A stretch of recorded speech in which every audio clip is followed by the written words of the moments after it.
여러분, 프리랜서나 배달라이더 또 1인 사업자도 정말 많잖아요. 이분들의 권리, 과연 어디까지 보장해줘야 할까요? 오늘 노동뉴스에서는요, 이렇게 완전히 새롭게 쓰이고 있는 일과 사람, 그리고 일터에 대한 이야기를 아주 깊숙이 들여다보겠습니다.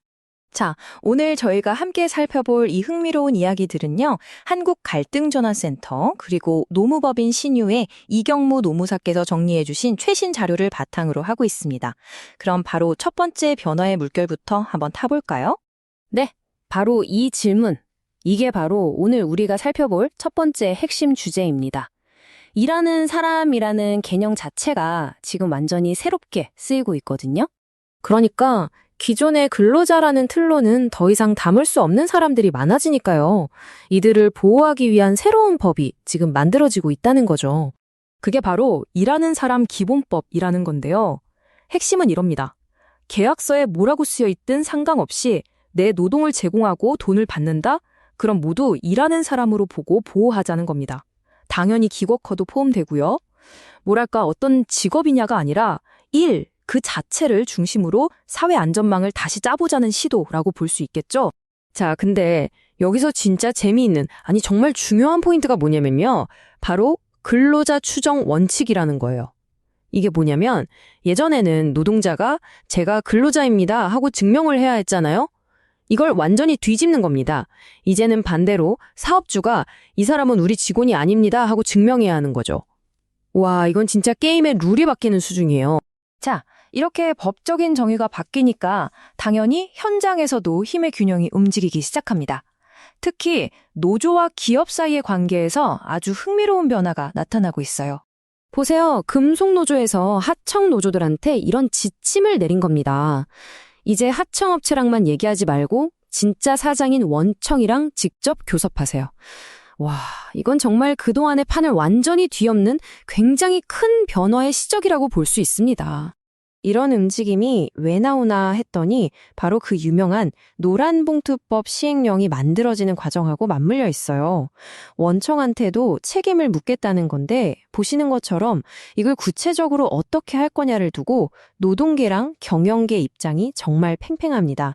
양쪽 다 걱정이 이만저만이 아니죠. 이런 상황에 불을 붙이는 소식이 또 있습니다. 김동명 한국노총위원장이요. 무려 93.8%라는 압도적인 지지로 사면 임에 성공했어요. 2005년 이후 처음이라는데 이건 뭘 의미할까요? 그렇죠. 노동계가 훨씬 더 강력하고 통일된 목소리를 내게 됐다는 겁니다. 이걸 발판으로 정년 연장 같은 큰 이슈들을 이제 막 주도해 나가고 있는 거죠.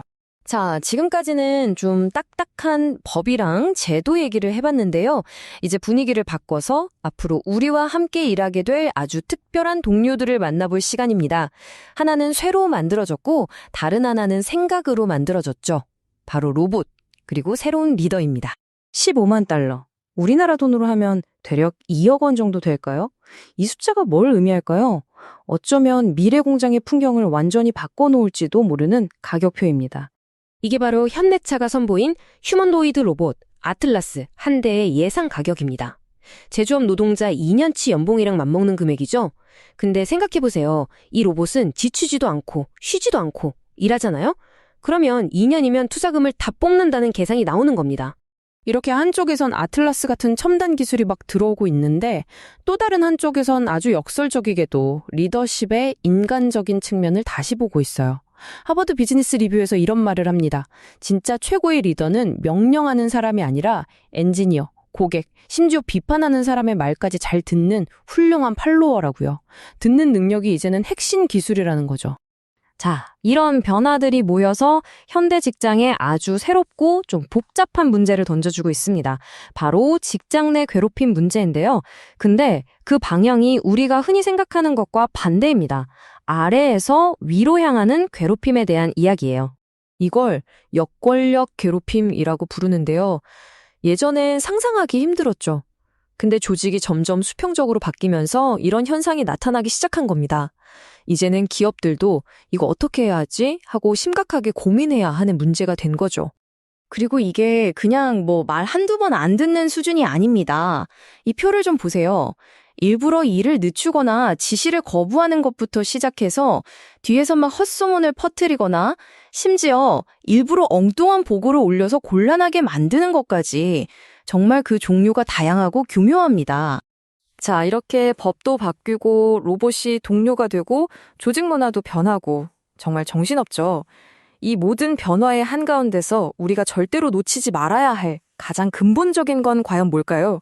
오늘의 책에서 그 힌트를 얻어볼까 합니다. 오늘 소개해드릴 책은 서준식 선생의 옥중서한입니다. 여기에 이런 구절이 나와요. 정말 깊은 울림을 주는데요. 관찰하지 않고 인간을 사랑하기는 쉽다. 그러나 관찰하면서도 그 인간을 사랑하기란 얼마나 어려운가. 결국 기술이 아무리 발전하고 제도가 아무리 바뀌어도 일의 중심에는 언제나 사람이 있잖아요. 어쩌면 이 모든 변화 속에서 우리에게 가장 중요한 질문은 바로 이것일지도 모르겠습니다.